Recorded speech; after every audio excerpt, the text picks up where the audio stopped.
네, 오늘은 그 건물 철거와 관련된 그 토지 사용료 상당의 어떤 금전 청구에 대한 이야기를 좀 해보겠습니다. 자, 뭐 건물 철거 관련해서 그 건물 철거 과정에서 다른 뭐 특별한 사정이 없는 한은 이 건물 철거권이 있느냐 없느냐 이걸 떠나서 토지 소유자로서는 그 토지를 점유 사용하는 사람에 대해서 사용료 부당이득 반환 청구 내지 뭐 불법행위에 의한 손해배상 청구 이런 것을 적절 원인으로 해가지고 어쨌든 금전 청구를 할 수가 있습니다. 자, 건물 철거권이 있더라도 그 건물 철거할 때까지 이런 금전 청구가 가능하고 또 건물 철거권이 없다고 하더라도 기본적으로 뭐 남의 토지 뭐 예를 들면 대표적인 경우가 이제 법정지상권이 성립하는 경우 아닙니까? 법정지상권이 성립한다고 하더라도 토지 사용에 따른 대가, 금전 채무, 금전 그 부담 이런 부분을 이제 부담해야 되겠죠. 그래서 건물 철거 관련해서는 이 그 토지 사용료 상당, 부당이득 사용료 이런 부분들 이 뭐 필히 이제 문제가 되고 있거든요. 그래서 그 부분에 대한 말씀을 나눠보겠다는 겁니다. 자, 그러면 금전 지급 의무자, 금전 지급을 누가 해야 되느냐? 뭐 금전 지급을 청구할 수 있는 사람은 토지 소유자가 되니까요. 별로 이제 의문이 없고 금전 지급을 할 의무자가 누구냐라고 하는 부분인데, 자, 기본적으로 이제 금전 청구는 이 토지의 점유자를 상대로 하는 거잖아요. 그러니까 토지를 누가 점유하고 있느냐라고 하는 그런 부분을 이제 고민해야 되는데, 자, 원칙적으로 건물 소유자가 되겠죠. 근데 건물을 그냥 점유하는 사람에 불과한, 예를 들어서 건물 소유자로부터 그 건물을 빌린 사람, 임차인, 그 다음에 건물 소유자는 아니지만 건물주에 대해서 뭔가 그 유치권을 갖고 있는 사람, 뭐 공사업자들 건물을 짓고 공사대금을 못 받았다라면 그 해당 건물에 대해서 유치권을 행사할 수가 있잖아요. 그래서 건물 유치권자들 이런 사람에 대해서는 원칙적으로 이제 금전 청구가 토지주가 이런 사람들에 대해서는 원칙적으로 금전 청구를 할 수 없다. 그런 거죠. 자, 그 다음에 대법원 2008년도 사건인데요. 이것도 이제 사용료를 청구한 그런 사건이죠. 자, 일단 이론적으로 한번 보시겠어요? 건물 소유자가 현실적으로 건물이나 그 부지를 점거하고 있지 않은 경우에라도 그 부지를 점유한다고 보아야 하는지 하는 부분에서 그렇다, 적극이다. 그러니까 건물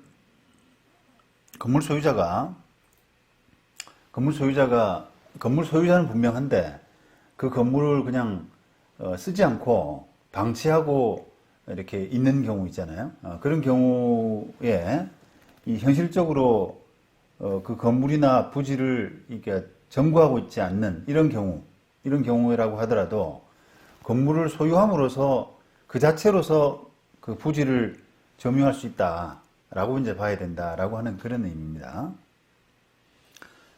자, 그 다음에 그 건물의 소유 명의자가 아닌 사람도 실제로 그 건물을 점유하고 있다면 그 건물의 부지를 점유하는 사람으로 볼 수 있는지, 건물 부지를 점유하는 사람으로 볼 수 있는지 하는 부분에서는 원칙적으로는 그렇지 않다라고 판단을 한 거죠. 자, 이것도 아까 보신 것처럼 위에서 이제 설명을 좀 드렸는데요. 건물 소유자는 아니에요. 그런데 그 건물을 현실적으로 점유하고 있는 사람이 있거든요. 아까 말씀드린 것처럼 뭐 건물주로부터 그거를 뭐 좀 임대차에서 빌린 사람이라든지 아니면 또 건물을 그냥 남의 건물이지만 무단으로 거기 점거해가지고 건물을 사용하고 있는 사람, 이런 사람도 있잖아요.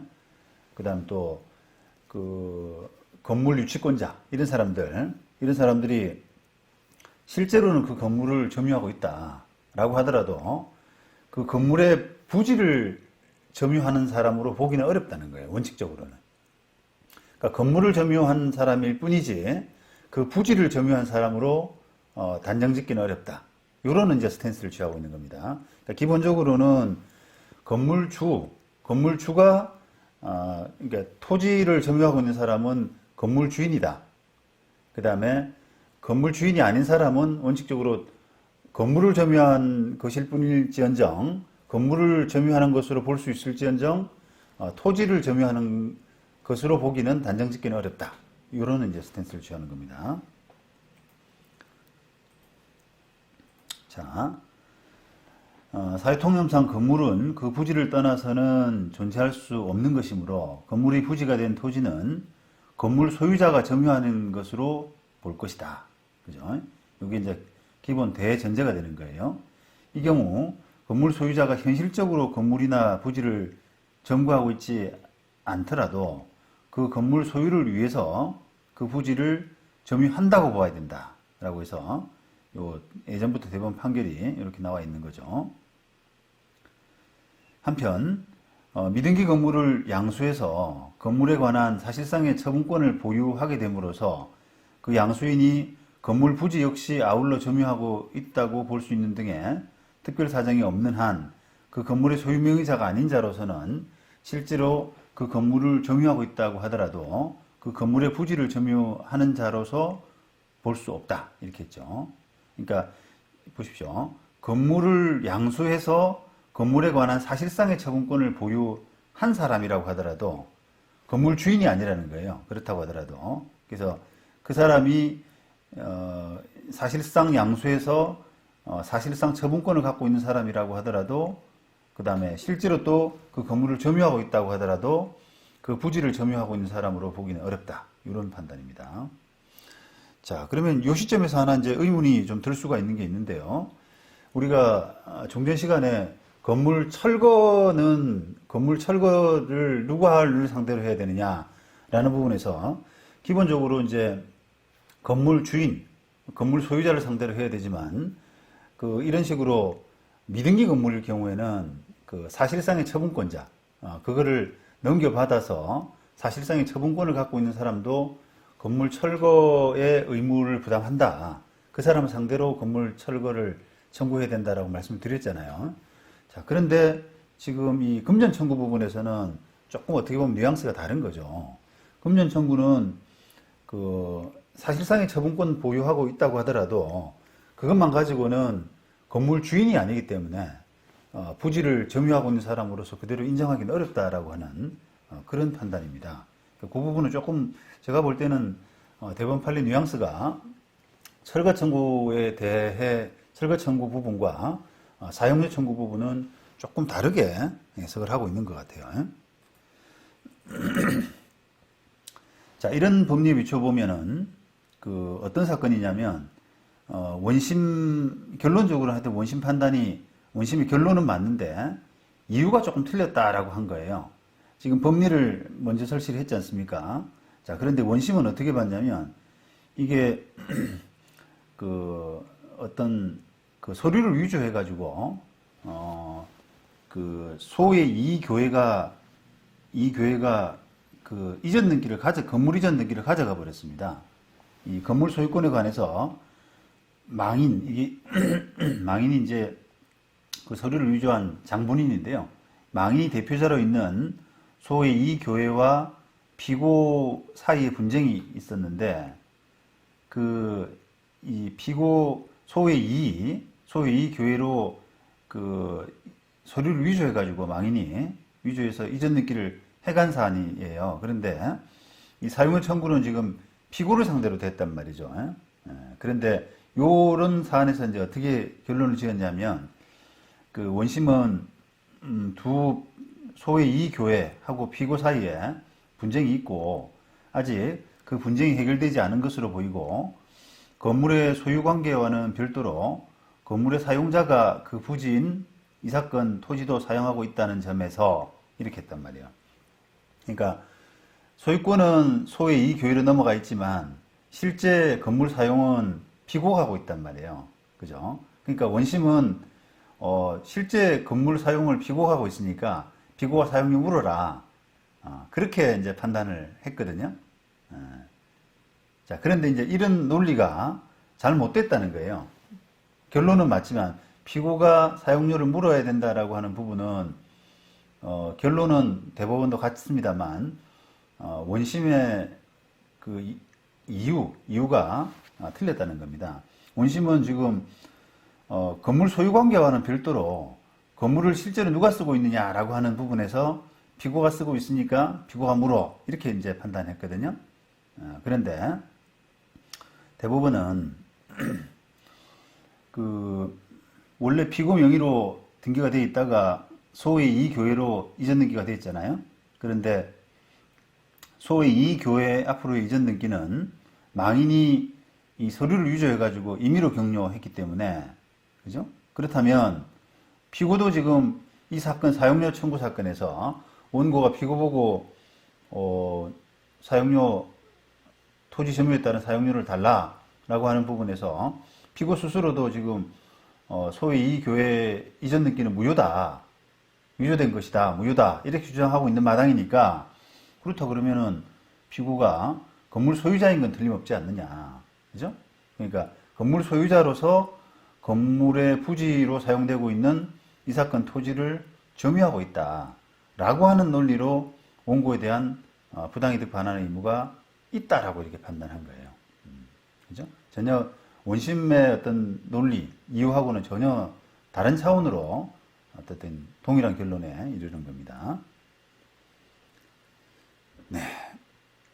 자, 그 다음은 대법원 2011년 사건입니다. 자, 요 사건도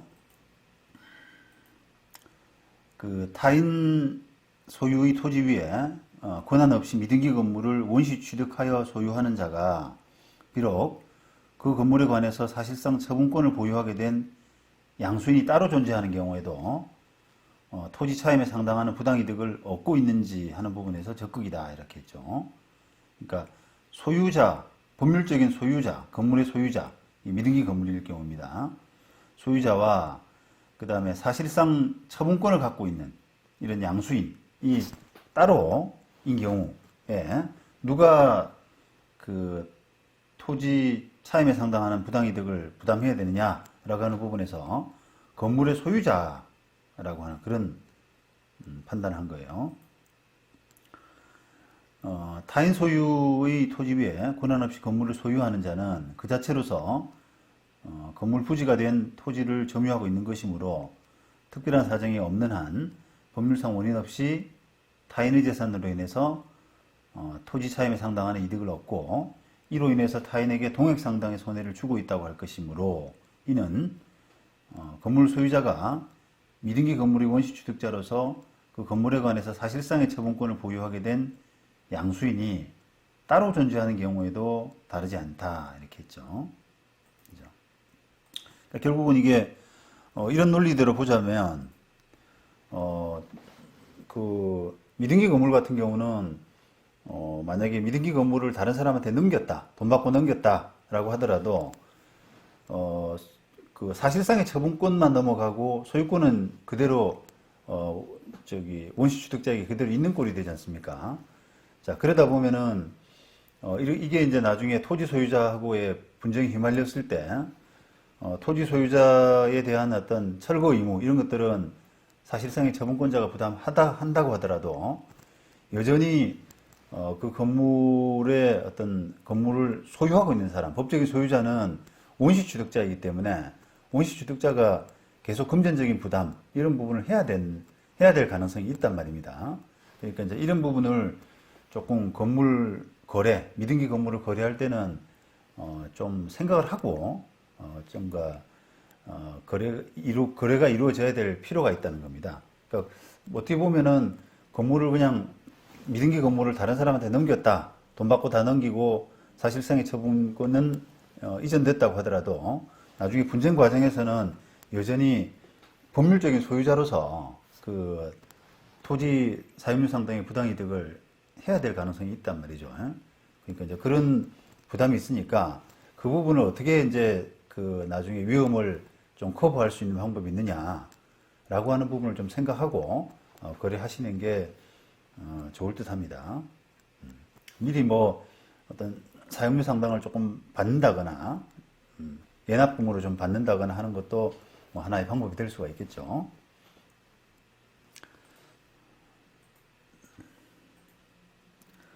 자, 자, 원심 판결 이유에 따르면 원심은 이 건물이 이제 건물이 일부 지어지다가 또 증축되고 하는 그런 과정에서 분쟁이 생긴 건데요. 이 피고 2가 이 주식회사 금성디자인이라고 하는 회사에게 그가 이 사건 건물에 증축해서 원시 취득한 미등기 상태의 4, 5층 부분을 매도해서 금성디자인이 4, 5층 부분에 관한 사실상의 처분권을 취득함으로써 언제 이후로는 더 이상 토지를 사용하고 있지 않다라고 항변한 겁니다. 그러니까 그 원고들이 공유자들이 모양인데요. 토지 공유자들 피고 2를 상대로 사용료를 건물주인 피고 2를 상대로 사용료를 달라고 하니까 피고 2가 어떻게 항변했냐면 이 금성디자인에 대해서 금성디자인에게 자기가 이제 원시 취득한 것은 맞지만 4, 5층 부분을 팔았다는 겁니다. 그래서 이 4, 5층 부분에 대한 사실상의 처분권은 금성디자인이 있기 때문에 금성디자인이 부담을 해야 되고 나는 처분한 이후로는 더 이상은 이제 사용료 부담이 의무가 없다. 이렇게 이제 항변한 거죠. 거기에 대해서 원심이 뭐라 판단했냐면 그 4, 5층 부분에 관해서 금성디자인 앞으로 소유권 이전 등기가 마쳐지지 아니한 이상 이런 피고가 주장하는 사정만 가지고는 4, 5층 부분의 소유권이 금성디자인에게 이전되었다고 볼 수 없다는 걸로 해서 주장을 배척을 했어요. 근데 이제 그 부분은 판단이 맞다라고 대부분 얘기하고 있습니다. 자, 따라서 이제 금전 청구권을 좀 여러 가지를 좀 고려할 필요가 있는데요. 이런 금전 청구권을 좀 생각한다면 이 부당이득 반환 의무가 있는 그 건물주가 누구냐 이런 부분들, 그 다음에 금전 청구를 부담할 자력이 있느냐 그 사람이 이런 부분을 따져서 생각할 필요. 뭐 토지를 취득하다 할 과정에서 또 아까 말씀드린 것처럼 건물을 취득하는 과정에서 이런 부분들을 종합적으로 좀 고려할 필요가 있다는 겁니다. 특히 이제 우리가 건물주 상대로 이제 토지 소유자가 뭐 건물 철거를 청구할 수도 있고 또 금전 청구도 할 수 있는데 뭐 이게 건물 철거 청구를 건물 철거권이 있다고 하더라도 때로는 이게 건물 철거를 하지 않고 그냥 건물을 내 것으로 가져왔으면 좋겠다라고 이제 판단할 수도 있잖아요. 그래서 그러려 그러면 이제 그 건물주에 대한 어떤 그 채무 명의, 금전 판결이 필요하기 때문에 그 판결을 받아서 그 건물을 경매로 치고 그걸 나중에 내가 낙찰받는. 왜냐면 건물 철거 의무가 있는 이런 건물 같은 경우는 다른 사람이 취득을 안 하려고 그러지 않습니까? 그러니까 그런 건물은 이제 토지 주인이 취득할 가능성이 높단 말이죠. 토지 주인이 취득하기에 좀 유리한 그런 상황이기 때문에 그런 부분을 고려한다 그러면은 이게 누굴 상대로 판결을 받아야 되고 그 사람이 자력이 있느냐 없느냐 이런 부분들을 좀 여러 가지 고려를 해야 될 그래야만 좀 이렇게 내가 원하는 목적에 도달할 가능성이 크다고 할 수 있어요.